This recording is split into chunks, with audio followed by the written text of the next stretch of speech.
Hello, friends. Something as I'm noticing, or something that I'm noticing as I hit record on this one, is how easy it is to tune into emergence in the field when you have spaciousness. Right now, I don't really have spaciousness. I'm going on vacation, yay, in a couple days, and I'm kind of not frantically, but a little frantically trying to get everything wrapped up neat and tidy before I go because I won't be taking any meetings or facilitating sessions or anything. While I travel, it's the first time in years that I've done that just for vacation, not for like a 3-day wilderness fast or something like that. So as we start, I'm just kind of noticing how much more challenging it is to tune in and to settle when there's not spaciousness, when there's just lots of appointments and things on the to-do list and things like that. My phone just dinged at me. I'm going to turn it over so it doesn't interrupt. So, as always, these field notes are a podcast and also a practice in tuning in. And that practice is about more than tuning in. It's also about how do we do that when the world becomes too much, when the world is coming so fast at me. How can I maintain this practice of tuning in and just sort of saying whatever wants to be said?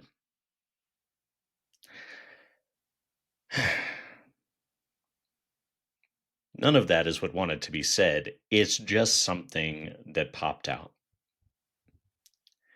But what I wanted to share about was this weekend, we went to this national monument site called Tent Rocks, not too far from us. It's on Cochiti Pueblo, a little bit south of Santa Fe. In the Cochiti language, Tent Rocks is called Kasha Katue.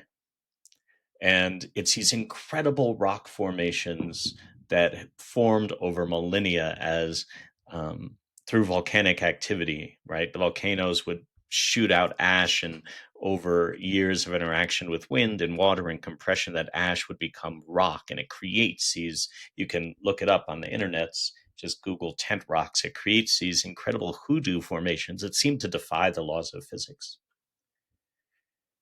And I think it was designated as a national monument in 2004, and they actually shut it down during COVID because people, of course, were vandalizing the rocks and vandalizing the site, which has been sacred to the Puebloans who have lived there for millennia.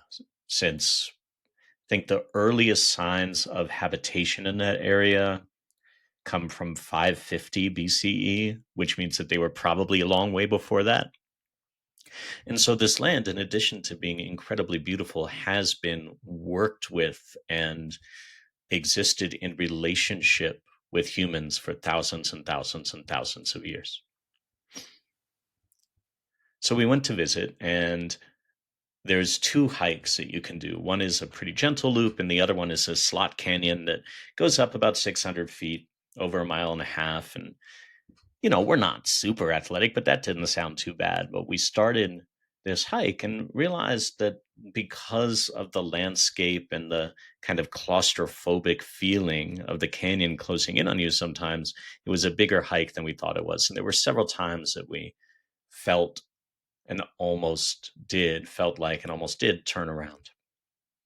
But we didn't. We kept going. And it felt, as all things do that are constrictive and then open out, like a relatively gentle rebirthing process, that every time we would feel that constriction, or I would feel the constriction of the walls around me, there would be a choice point. Do I want to continue forward and see what happens at the other end when it opens out, or we could just go back into the known?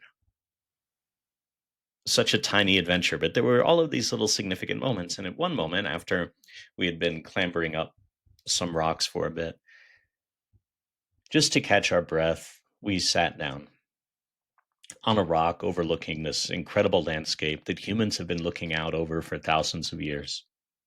and doing ceremony with and making offerings to. And as we sat there, we could feel the energy of the land, the volcanic energy, the energy of the people. And my wife and I have very different ways of receiving that energy. She tends to feel it all. I tend to sense it, and then sometimes it will kind of, I'll go into a state called transpossession, where, I'll feel the energies animating my body. Same energies, just different way of orienting towards it. And we both felt the incredible presence of the land, the aliveness, even in the midst of this vast desert landscape. And so we continued on upwards to the viewpoint. And when we got up there, right, it's stunningly beautiful. You can see for miles incredible colors in the landscape, the aliveness of the land, the sacredness of the feeling of it. And there were some people who had gotten there before us. It's a pretty popular site.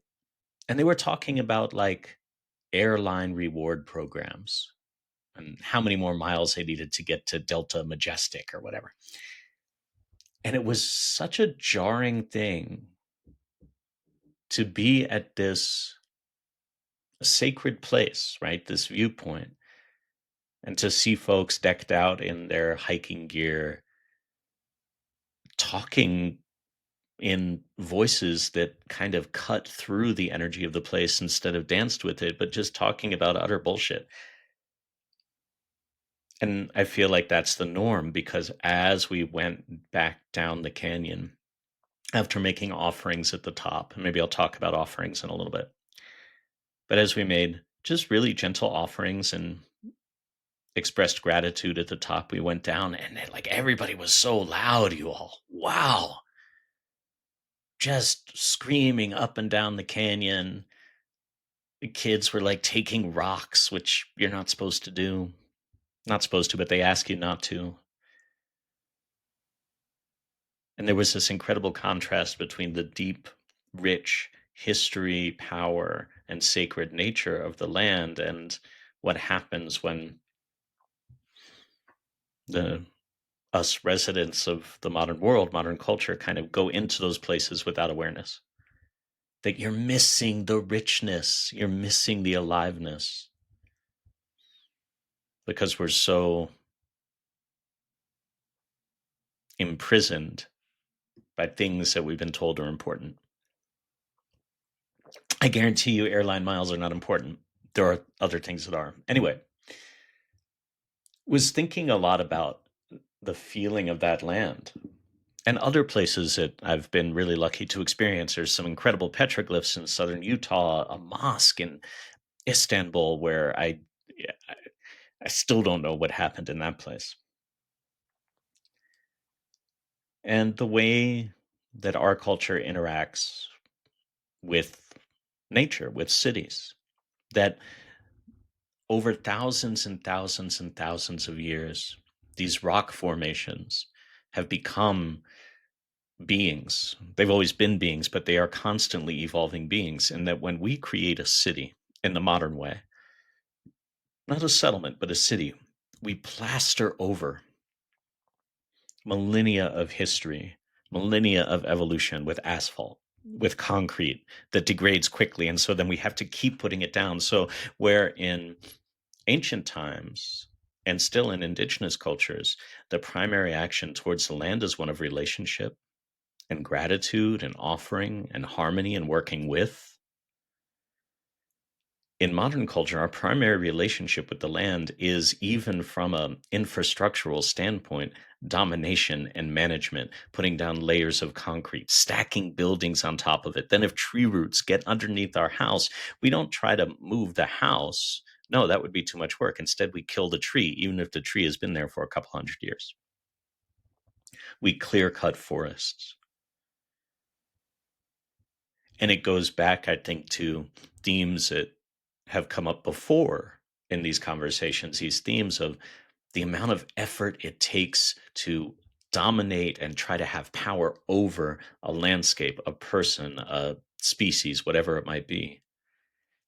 And what is lost when we do that? and how indicative of it that is of this kind of deeper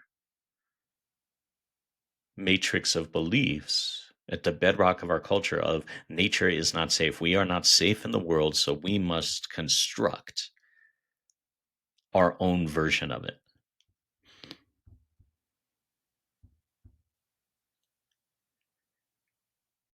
So, one thing that is such a beautiful practice that we did at Tent Rocks, and then also, I was just doing yesterday walking through my neighborhood, is the practice of making offerings, making offerings to the natural world. And I think, when I started this, I felt it was like awkward because originally I'd been told, well, you offer cornmeal and you offer tobacco, but I don't know what those mean. Those aren't part of my culture.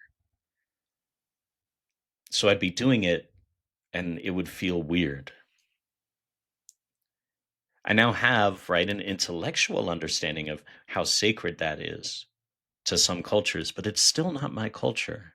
And so I started experimenting. What would it look and feel like for me to make offerings that brought me into relationship with the land? Like, is it possible to do this in a way that is not culturally specific and that can create that sense of reciprocity that sits at the foundation of ancient and indigenous wisdom and cultures? And so, what I did at Tent Rocks is I simply poured a little bit of water onto the land and thanked it.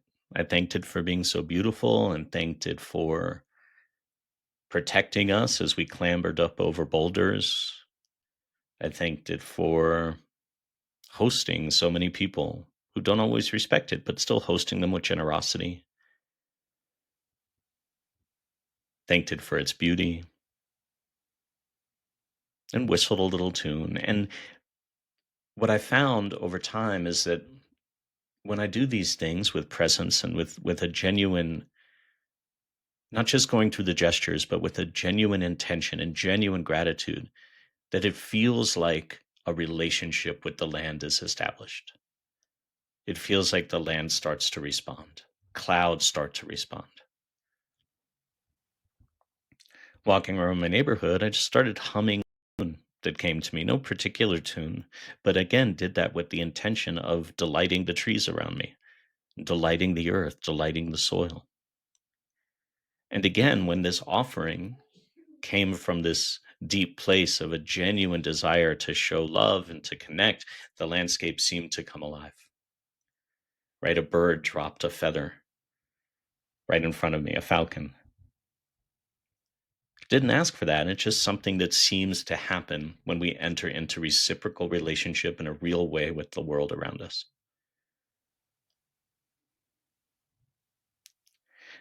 And so you don't need to be in a stereotypically beautiful natural setting to do this. I used to do it in Los Angeles and just sing or whistle quietly to little weeds coming up through the cracks, thanking them for being so resilient and teaching us how no matter how hard you try, nature will always show through. Or an old pepper tree in a park that provided comfort, just thanked it for giving shade. And over time, right, you build relationships with nature. One of the things that I've noticed about, and especially at Tent Rocks, right, as people were climbing up, often it was with the intention of somehow like winning. I will win the hike. Or, when I talk to folks who go on big hikes in Colorado and they bag a 14er, what does that even mean? Why not? Hey, I got to know this new mountain. It was so cool. Here's some beautiful things that we experienced together.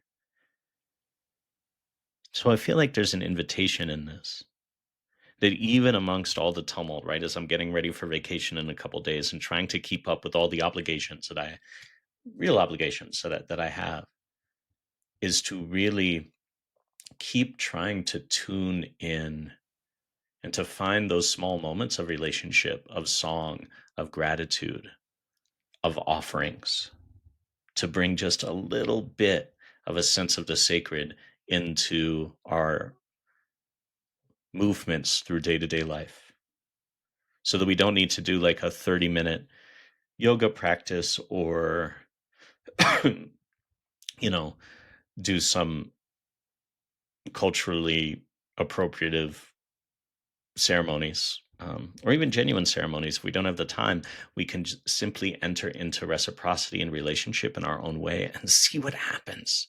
Because my experience is, and I've had clients do this, that it simply works that when we enter into relationship with the natural world around us, the natural world responds. And as we start to trust it more, those responses become bigger and more beautiful and more magical. So I think this field note has been just as much a field note as a reminder to myself, kind of a message that maybe I can listen to in the future. Say, like, oh, right, I forgot. I forgot to make offerings today, right? I forgot to light a candle before that session and it went sideways. I always think of lighting a candle as like making an offering to the element of fire, respecting its power. And when we sit around a candle or a campfire, and we do it with that awareness and that appreciation of the transformational and transmutational power of fire to take one thing and through heat and through flame transform it into another, really magical things happen.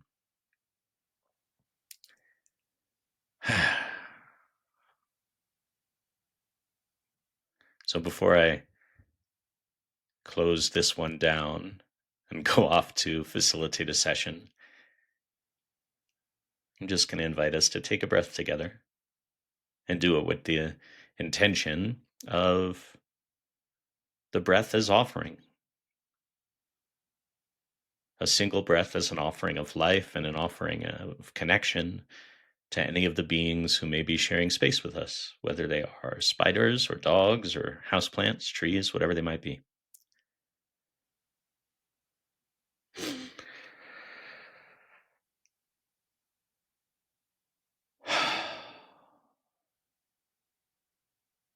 Thank you for listening.